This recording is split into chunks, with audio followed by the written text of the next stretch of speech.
শরীফ ওসমান হাদির হত্যাকাণ্ডের পরে জনমনে যে আতঙ্ক, যে উদ্বেগ এবং উৎকণ্ঠা, সেটা তো সব মানুষকেই একটা আতঙ্কের মধ্যে ফেলেছে। যে পাশে থেকেছে, কথা বলেছে, চলাফেরা করেছে, সেই লোকটাই তাকে হত্যা করেছে।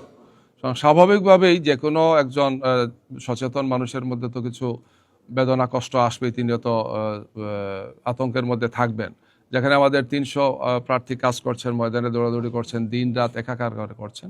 তো এই জন্য এটা তো খুবই বাস্তব। আমরা এই সমস্ত বিষয়গুলো বলেছি যে এই উদ্বেগ, উৎকণ্ঠা সবার মধ্যে আছে, আমাদের পক্ষ থেকে আছে। আপনারা এই সমস্ত বিষয়ে প্রয়োজনীয় পদক্ষেপগুলো গ্রহণ করেন। আপনারা জানেন যে 11 তারিখ, এই মাসের 11 তারিখ নির্বাচনের শিডিউল ঘোষণা হয়েছে।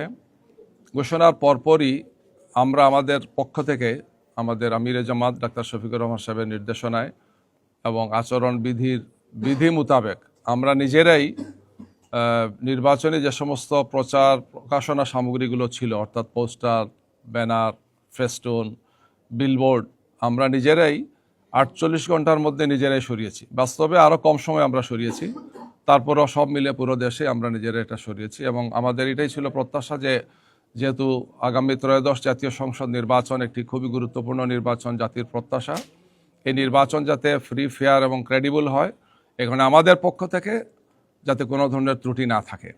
কিন্তু আমরা দেখতে পাচ্ছি যে বিভিন্ন জায়গাতে নির্বাচনী আচরণবিধি মানার ক্ষেত্রে বড় ধরনের ব্যত্যয় হচ্ছে, লঙ্ঘন হচ্ছে আচরণবিধির। আমরা আজকে এই সমস্ত বিষয়ে ইসির দৃষ্টি আকর্ষণ করেছি যে ওনাদের পক্ষ থেকে এই ব্যাপারে আরও সক্রিয় হওয়া, দায়িত্ব পালন করা। বিভিন্ন জায়গাতে মানে ম্যানুয়ালি যে সমস্ত ব্যানারগুলো লাগানো হয়েছে, বিভিন্ন বিলবোর্ড ইত্যাদি ইত্যাদি, এর সাথে আবার ভার্চুয়াল অনেকগুলো আছে, আমরা দেখলাম ডিজিটাল যেটাকে বলা হয়। তো এগুলো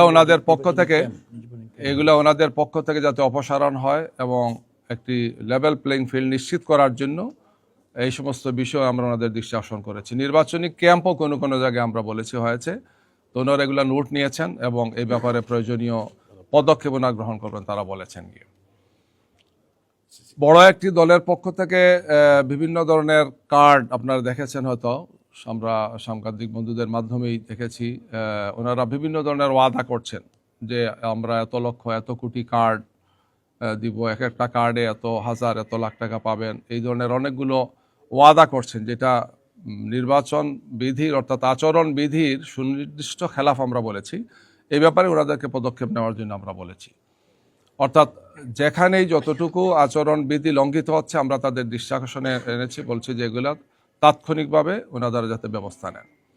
দ্বিতীয় একটি বিষয় ছিল সেটি যে আমরা নির্বাচন জন্য ফ্রি, ফেয়ার করার জন্য খুবই গুরুত্বপূর্ণ বিষয়, যেটা আমরা বারবার রিপিটেডলি বলেছি, ওনাদেরকে আজকেও বলেছি, সেটা হচ্ছে যে নির্বাচন কেন্দ্রগুলোতে সিসি ক্যামেরা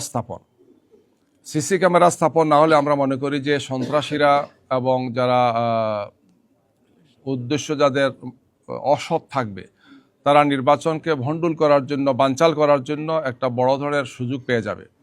সিসি ক্যামেরা থাকলে সেই সুযোগটা আশা করি আর থাকবে না, থাকার কথা না। এটা একটা মেসেজ হবে যে এখানে সিসি ক্যামেরা আছে। তো আমরা এটা আগেও দৃষ্টি আকর্ষণ করেছি, সিরিয়াসলি বলেছি, ওনারা বলেছেন, আমরা উদ্যোগ নিয়েছি, বিভিন্ন ধরনের প্রস্তাব বা বিভিন্ন ধরনের পরিকল্পনার কথা বলেছেন, যে আমরা বলেছি যাই করেন এটা সুনিশ্চিত হতে হবে জনগণ যাতে নির্বাচনে মানসিক প্রশান্তি সহ আসে, কোনো ধরনের ভয় তাদের মধ্যে না থাকে, ভয়শূন্য পরিবেশে যাতে আসে, যেখানে এসে নির্বাচনে ভোট দিলে আমি কোনো সন্ত্রাসের শিকার হব না, আমাকে কোনো ধরনের কোনো সমস্যার মুখোমুখি হতে হবে না। এটা নিশ্চিত করার জন্য আমরা বলেছি যে আপনারা সিসি ক্যামেরা স্থাপনের বিষয়টি নিশ্চিত করে। ওনারা বলেছেন যে আমরা সংশ্লিষ্ট সবার সাথে আলাপ করছি এবং এই ব্যাপারে ওনারা পদক্ষেপ নিচ্ছেন। আমরা বলছি আমরা এটা আরও ফলো আপ নেব যে এটা যাতে নিশ্চিত হয়। এর পাশাপাশি আইন শৃঙ্খলা পরিস্থিতির কথা আমরা বলেছি, অবৈধ অস্ত্র উদ্ধারের কথা বলেছি, চিহ্নিত সন্ত্রাসীদেরকে গ্রেফতারের কথা আমরা বলেছি। বিশেষ করে অতি সম্প্রতি আপনারা জানেন ঢাকা 8-এর একজন সংসদ সদস্য, যিনি ইনকেলাব মঞ্চের আহ্বায়ক, খুবই জনপ্রিয় একজন যুবনেতা, যিনি আমাদের জুলাই যোদ্ধা, নির্মমভাবে তাকে হত্যা করা হয়েছে। তিনি নির্বাচনী কার্যক্রমে ছিলেন, এই অবস্থায় তাকে হত্যা করা হয়েছে এবং হত্যাটা খুবই নির্মম, নিষ্ঠুরভাবে হয়েছে, যেটি পুরো দেশেই ব্যাপক আলোড়ন সৃষ্টি করেছে এবং বিপুল সংখ্যক মানুষের মধ্যে একটা মানসিক ট্রমা তৈরি করেছে। তো এটা সহ আরও যে সমস্ত ঘটনাগুলো ঘটছে, খুলনায় একজন সাংবাদিককে হত্যা করা হয়েছে সহ, আমরা বলেছি যে এর জন্য ওনাদের গুরুত্বপূর্ণ একটি বিষয় হচ্ছে যে অবৈধ অস্ত্র উদ্ধার করা, সন্ত্রাসীদেরকে গ্রেফতার করা। তো এ ব্যাপারে ওনারা আমাদেরকে বিভিন্ন পদক্ষেপ যেগুলো নিয়েছেন, আইনশৃঙ্খলা বাহিনীর প্রধানদের সাথে, তারপরে অন্যান্য বাহিনীর প্রধানদের সাথে মিটিং করেছেন, বলছেন আজকে আমাদের একটা মিটিং এখানে হয়েছে। এই সব মিলে ওনারা আমাদেরকে বলেছেন যে আমরা এই সমস্ত উদ্যোগগুলো নিয়েছি। আমরা বলছি না, জনমনে এটা নিয়েও উদ্বেগ আছে, উৎকণ্ঠা আছে। আপনাদের পক্ষ থেকে আরও দৃশ্যমান আমরা দেখতে চাই যে আপনারা নিকট ভবিষ্যতে সামনের দিনগুলোতে যাতে এই ব্যাপারে প্রয়োজনীয় পদক্ষেপগুলো গ্রহণ করে। এরই সাথে আমরা আরেকটি বিষয় বলেছি যে আমাদের নেতৃবৃন্দ যারা নির্বাচনে ভূমিকা রাখছেন, আমাদের আমিরে জামাত, সেক্রেটারি জেনারেল, কেন্দ্রীয় নেতৃবৃন্দ, শীর্ষ নেতৃবৃন্দ ব্যাপক সফর করবেন, বিভিন্ন জায়গাতে তাদেরকে যেতে হবে। তাদের নিরাপত্তার বিষয়টি আমরা দৃষ্টি আকর্ষণ করেছি যে কেউ অনেক ফেসিলিটিস পাবেন, ভিভিআইপি ফেসিলিটিস পাবেন, আবার কেউ পাবেন না। এটা তো লেভেল প্লেইং ফিল্ডের হলো না এটাকে। এই বিষয়টি ওনাদের দৃষ্টি আকর্ষণ করেছে। ওনারা বলেছেন যে এই বিষয়টি সংশ্লিষ্ট যে মন্ত্রণালয় দেখেন তাদের সাথে তারা কথা বলবেন, ওনাদের পক্ষ থেকে প্রয়োজনীয় ভূমিকা ওনারা রাখবেন। এই সমস্ত বিষয় নিয়ে আমরা আলোচনা করেছি। এর পাশাপাশি প্রবাসীদের ভোটাধিকারের যে বিষয়টি আমরা বলেছি যে ভোট হওয়ার পরিমাণটা ভালো যদিও, কিন্তু আমাদের প্রত্যাশা অনুযায়ী হচ্ছে না, বিভিন্ন কারণে হচ্ছে না, সেটা আমরা আলোচনা করেছি। যে ভোটাররা যখন যান সেখানে ভোটার হতে গিয়ে রেজিস্ট্রেশন সহ এই প্রক্রিয়া যে অ্যাপসগুলো ওনারা করেছেন খুবই স্লো, বিভিন্ন সমস্যা ওনারা বলেছেন যে বিভিন্ন ধরনের সমস্যা হচ্ছে, কী কী কারণ হচ্ছে সেগুলো ওনারা চিহ্নিত করে ব্যবস্থা নিচ্ছেন। আমরা বলেছি যে প্রবাসীদের বিরাট প্রত্যাশা, প্রায় 100 কোটির উপর ভোটার হওয়ার মতো এখানে হয়েছে, সব মিলে 6 লাখের বেশি এখনও হন নাই, 6 লাখের পাশাপাশি হবে ওনারা বলেছেন। তো এখনও যে সময় আছে আমরা বলেছি যে এই ব্যাপারে প্রয়োজনীয় পদক্ষেপ নেওয়া, এবং প্রবাসীরা যারা আমাদের রেমিটেন্স যোদ্ধা, যারা আমাদেরকে এই দেশের অর্থনীতিকে সচল রেখেছেন, তাদের বিরাট প্রত্যাশা যে তারা ভোটাধিকার পাবেন, ভোট দিতে পারবেন। এই বিষয়টি যাতে তারা প্রয়োজনীয় পদক্ষেপগুলো গ্রহণ করেন আমরা সে বিষয়ে তাদেরকে দৃষ্টি আকর্ষণ করেছি, পরামর্শ দিয়েছি, ওনারা সেই সমস্ত বিষয়গুলো দেখছেন। এগুলো নিয়ে আমাদের মধ্যে আলোচনা হয়েছে। আমরা যখন আলাপ করেছি ওনারা দেখলাম কিছু কিছু বিষয় সম্পর্কে অনেক সময় জানেন না মনে হলো আর কি। বললাম যে না, আপনাদের অবশ্যই তো এ ব্যাপারে একটা ব্যবস্থা থাকা উচিত যে মানে ভার্চুয়ালি বা অনলাইনে এই যেগুলো হচ্ছে এগুলো দেখার মতো ব্যবস্থা থাকা উচিত। আমরা কিছু ওনাদেরকে দেখিয়েছি 2-1টা আইটেম যে এই ধরনের এগুলো হচ্ছে কি। ওনারা বলেছেন আমরা এগুলো ব্যবস্থা নেব, নোট নিয়েছেন। আমরা আশা করব যে এটা এক্ষেত্রে ওনারা প্রয়োজনীয় পদক্ষেপ গ্রহণ করবেন।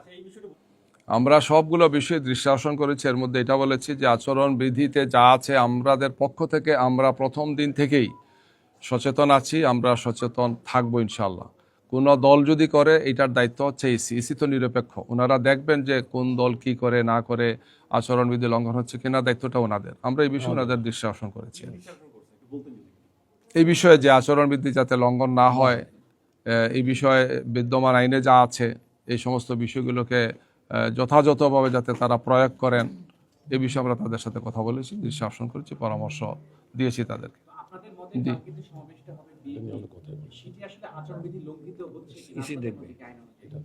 এই দায়িত্ব তো আসলে ইসির, আমাদের দায়িত্ব না।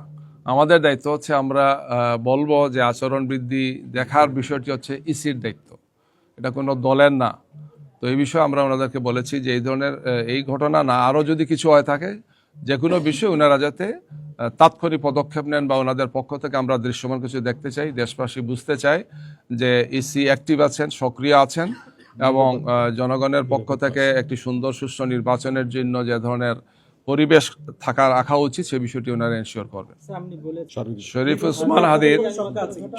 ওসমান হাদির হত্যাকাণ্ডের পরে জনমনে যে আতঙ্ক, যে উদ্বেগ এবং উৎকণ্ঠা, সেটা তো সব মানুষকেই একটা আতঙ্কের মধ্যে ফেলেছে। যে পাশে থেকেছে, কথা বলেছে, চলাফেরা করেছে, সেই লোকটাই তাকে হত্যা করেছে। স্বাভাবিকভাবেই যে কোনো একজন সচেতন মানুষের মধ্যে তো কিছু বেদনা, কষ্ট আসবেই, তিনিও তো আতঙ্কের মধ্যে থাকবেন।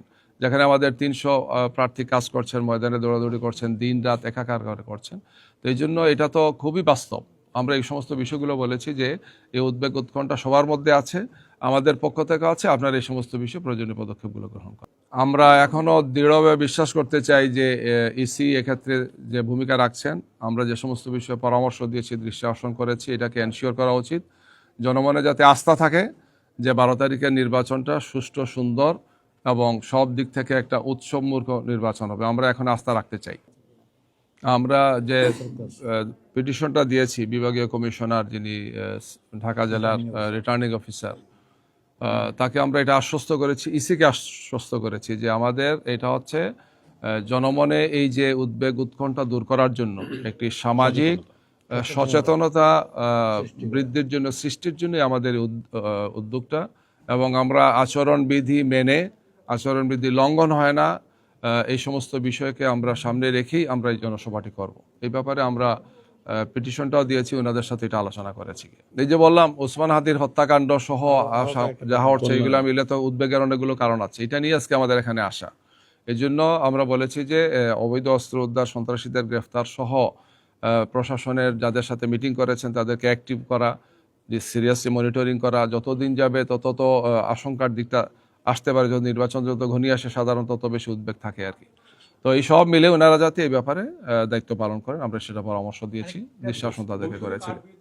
একটা বড় দলের পক্ষ থেকে কার্ড বিতরণ হচ্ছে, 50 কোটি কার্ড দেওয়া হবে, প্রত্যেকে এত হাজার করে দেওয়া হবে, এত লক্ষ পুরুষ, এত লক্ষ মহিলা দেখতেছেন, আপনাদের মাধ্যমে তো আমরা দেখতে পাচ্ছি।